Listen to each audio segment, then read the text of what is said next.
स्वागत है साथियों आपका हमारे YouTube चैनल में एज एजुकेशन में। मेरा नाम है सचिन यादव और आज के इस वीडियो में हम जानेंगे 18वीं सदी में भारत में राज्य और समाज। तो इससे पहले कि मैंने जो था बंगाल के ऊपर वीडियो बना दिया है, तो वो आप YouTube चैनल पर जाके देख सकते हैं। इस वीडियो में हम जानेंगे अवध के बारे में। तो चलिए शुरुआत करते हैं। तो अवध का संस्थापक, जूम कर लेता हूँ मैं। तो अवध का संस्थापक सआदत खान, ठीक है ना, जिसको कि बुरहान उल मुल्क कहा जाता था, उसे माना जाता है। तो उसने 1772 में, तो बुरहान सआदत खान को 1772 में अवध का सूबेदार बनाया जाता है। 1772 में जब उसे अवध का सूबेदार बनाया जाता है, पता है किस वजह से बनाया जाता है? क्योंकि जो बुरहान उल मुल्क होता है, या फिर कह सकते हैं सआदत खान होता है, वो बहुत ही नीडर होता है, ठीक है ना, अपने काम को लेकर एकदम तत्पर रहता है, प्रतिज्ञ होता है, ठीक है, जो बोल दिया वो करना ही करना है। तेज आदमी था, मतलब स्मार्ट बंदा था। और उसकी नियुक्ति के समय कई बगावती जमींदारों ने, ठीक है ना, उस प्रांत में हर जगह सिर उठाने शुरू कर दिए थे जब उसको अवध का सूबेदार बनाया जा रहा था। तो उसने सभी को अपने अंडर कर लिया। सभी जो जमींदार थे उनको डरा धमका कर अपने अंदर कर लिया। शाही सरकार की अवज्ञा की वर्षों तक सआदत खान को उनसे लड़ना पड़ा, ठीक है ना। सआदत खान को उन जमींदारों से थोड़ा बहुत लड़ना भी पड़ा। उसने अंधेरगर्दी को ख़त्म किया, उसने इन सब चीज़ों को ख़त्म किया और बड़े जमींदारों को अनुशासित किया, ठीक है ना, और बड़े जमींदारों को अपने अंडर लिया। उसने अपने यहाँ के जो वित्तीय संसाधन थे ना, उसको बढ़ाया था। किसने? तो सआदत खान ने। तो यहाँ तक आई होप आप समझ रहे होंगे, ठीक है। तो इस तरह उसने अपनी सरकार के वित्तीय संसाधनों को बढ़ाया, अलग अलग तरह की सुविधाएं देकर उन जमींदारों को, ठीक है ना। उन जमींदारों के थ्रू ही उसने अपने संसाधनों को बढ़ाया था, बड़े बड़े। तो इससे क्या होता है, तो जो सआदत खान था उसने ना उन जमींदारों को अलग अलग सुविधाएं दी। उसने सरदारों और जमींदारों को अपनी तरफ कर लिया, ठीक है ना। लेकिन उसने अधिकतर जो जिन जमींदारों को उसने हरा दिया था ना, तो उन जमींदारों को उसने भू राजस्व देने के लिए क्या किया, तो मजबूर किया। और उन जमींदारों से, जिन जमींदारों को उसने हरा दिया था, उन जमींदारों से वो लगातार नियमित रूप से अपना जो भू राजस्व था, टैक्स था, वो लेते रहता था, ठीक है। दूसरे सरदारों और जागीरदारों की सुविधाएं दिया था उसने, ठीक है। सआदत खान ने 1723 में नया राजस्व बंदोबस्त, रेवेन्यू सेटलमेंट को लागू किया, ठीक है ना। तो रेवेन्यू सेटलमेंट में क्या था, तो उचित भू लगान लगाकर बड़े जमींदारों के जुल्मों से जो किसान थे, छोटे किसान थे, उनको बचाया था, ठीक है ना। बंगाल के नवाबों की तरह ही उसने भी हिंदुओं और मुसलमानों के बीच में कोई भेदभाव नहीं किया, ठीक है ना। उसने मतलब कि हिंदू और मुसलमानों को बराबर ही जो था बराबर काम करने का मौका दिया था, ठीक है। जिसके पास प्रतिष्ठा थी, कौशल था, वो बराबर काम कर सकता था। यहाँ तक आपको क्लियर होगा। वे हथियारों से उसने ना अपने एक शक्तिशाली सैनिक बनाया, और जो सैनिक थी उसकी शक्तिशाली, वह हथियारों से सुसज्जित थी। अभी हमने लास्ट वीडियो में देखा था बंगाल वाले में, उसमें हमने देखा था कि जो बंगाल के नवाब थे उनके पास क्या था, तो शक्तिशाली सैनिक का अभाव था। लेकिन जो यहाँ पे बुरहान उल मुल्क था, सआदत खान था, इसने बंगाल को क्या किया, तो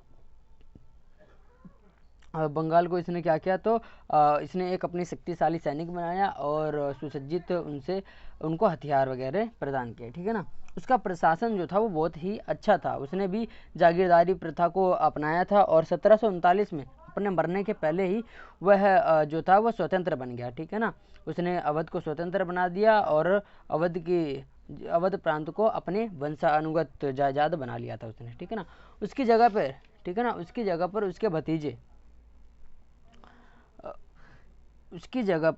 भतीजे सफदरजंग ने लिया, ठीक है ना। जब वो मर गया 1739 में, तो उसकी जगह किसने लिया, तो उसके भतीजे सफदरजंग ने, ठीक है ना। सफदरजंग ने उसकी जगह ली, और 1748 में उसे साम्राज्य का वजीर भी बना दिया गया सफदरजंग को, और इलाहाबाद का प्रांत भी उसको दे दिया गया था सफदरजंग को। सफदरजंग जो था वो 1754 में मरने से पहले तक अवध और इलाहाबाद की जनता को बहुत ही मतलब अच्छे से रख रहा था। उन अवध की जनता को किसी भी तरह की अशांति का सामना उसने नहीं करने दिया था। किसने? सफदरजंग ने। तो किसका भतीजा था, भतीजा था दोस्तों, तो बुरहान उल मुल्क, जिसको कि सादत खान बोला जाता था। क्लियर है इस यहाँ तक। सफदरजंग ने 1754 में अपने मरने तक अवध और इलाहाबाद की जनता को असहनता का सामना नहीं करने दिया।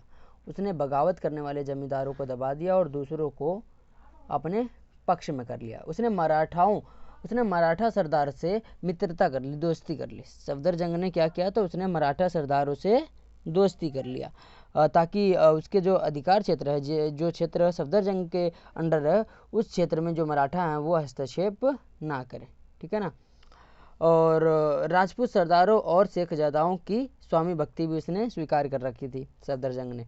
रुहेलों और बंगस पठानों के खिलाफ हमेशा वो लड़ाइयाँ लड़ते रहता था और 1751 में, ठीक है ना, बंगस नवाबों के खिलाफ उसने युद्ध लड़ा और उस युद्ध में मराठाओं और जाटों की सैनिक सहायता भी उसने लिया था।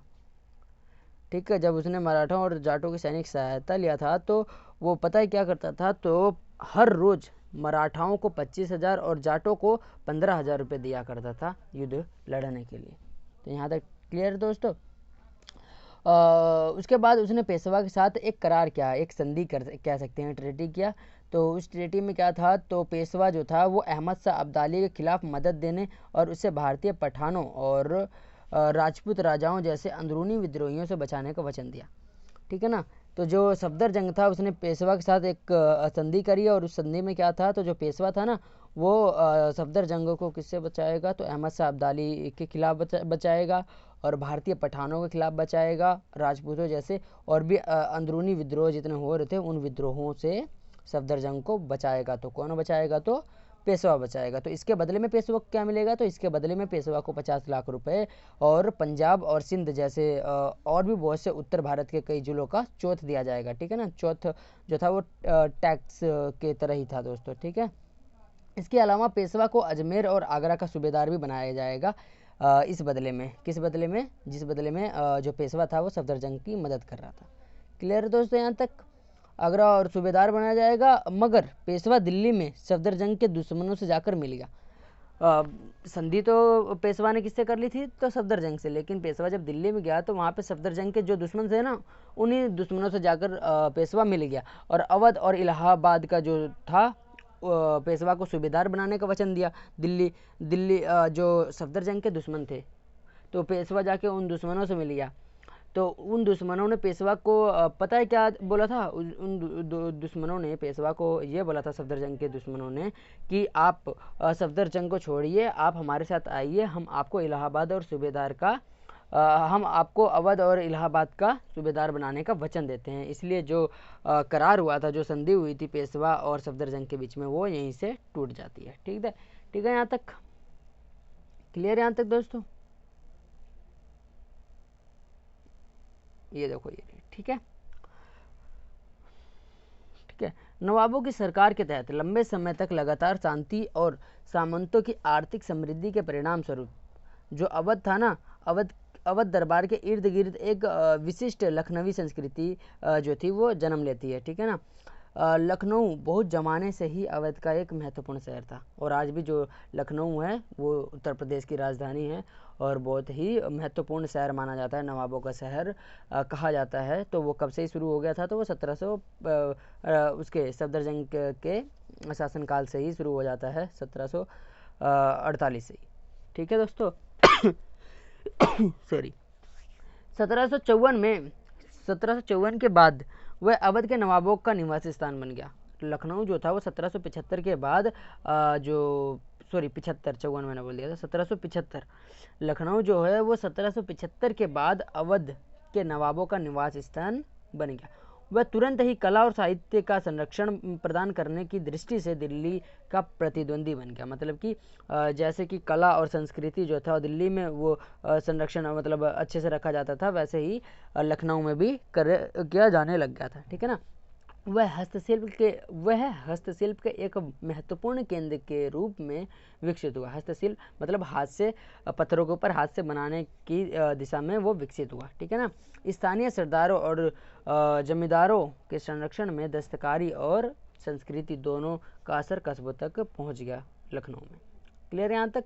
सफदरजंग ने बहुत ही ऊंची व्यक्तिक नैतिकता बनाए रखी। मतलब जो सफदरजंग था ना, उसने अपनी बहुत ही अच्छी व्यक्तिगत नैतिकता बनाए रखी थी। वह जिंदगी भर अपनी एक ही पत्नी के साथ रहा, वो वफादार रहा, ठीक है ना। असल में हैदराबाद, बंगाल और अवध के तीनों ही जो रजवाड़ों के संस्थापक थे ना, यहाँ तक कि निजामुल मुल्क भी उसने, और मुर्शिद कुली खान और अलीवर्दी खान, ये सब ऊंची नैतिकता वाले लोग थे, ठीक है ना। उनमें से लगभग सभी ने संयमपूर्ण और अपना सादा जीवन जिया, ठीक है ना। यह धारणा झूठी साबित होती है कि 18वीं सदी के जितने भी जो राजा थे वो सब फिजूल खर्ची थे, ऐसा नहीं था, ठीक है ना। हम जितने भी अभी देख रहे हैं ना, सफदरजंग हो गया या फिर अली वर्दी खान हो गए, ठीक है, मुर्शीद कुली खान, ये सभी लोग अपने सादा जीवन जीते थे, ठीक है।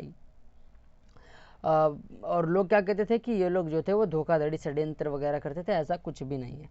तो ये था दोस्तों एक छोटा सा हेल्प आप लोगों के लिए। आई होप कि आपको समझ में आया होगा। आपको अगर वीडियो में कोई सुझाव देना है तो आप कमेंट बॉक्स में दे सकते हैं। वीडियो को अपने ज़्यादा से ज़्यादा दोस्तों में शेयर कर सकते हैं, जिससे कि आपकी और आपके दोस्तों की हेल्प हो सके। याद रखना दोस्तों, ज्ञान बढ़ाने से ही बढ़ता है, तो याद रखना अपने ज़्यादा से ज़्यादा दोस्तों में शेयर करना है। और एक बात और, आपने अभी तक अगर चैनल सब्सक्राइब नहीं करा है तो चैनल सब्सक्राइब करिए, बेल आइकन को प्रेस करिए और देखते रहिए Edge Education. Thank you so much.